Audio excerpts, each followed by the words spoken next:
If you missed number 7, when we talk about why did the author, remember that's an author's purpose question, which means we're going to be using the formula to verb plus reason.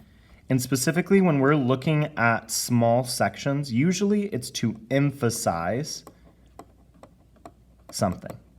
Remember, when we're looking at a small decision an author made within a text, it's usually to emphasize something. So I'm going to look back at the quote in paragraph 9.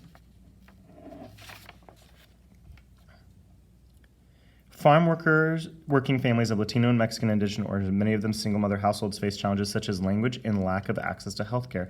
They should not have to endure the burden of unsafe drinking water in addition to other environmental toxins, said Suget Lopez, executive director of blah, blah, blah. So she's saying here that Mexican and Latinx families are more likely to have language challenges and lack of access to health care.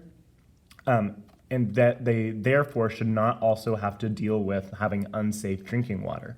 So she here, the author is including this to emphasize that the lack of access to clean drinking water is just one of the issues that people of color, specifically Latino or Mexican indigenous people, are facing. So in addition to already struggling with their language and access to healthcare, now they're having to worry about the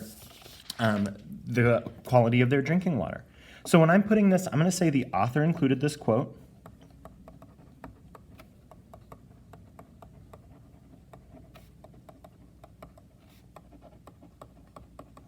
to emphasize, and then I'm going to be thinking about what it emphasizes. And again, I said to emphasize that Latinx and Mexican indigenous people are already struggling with more issues than others, and therefore do not need to struggle with drinking water.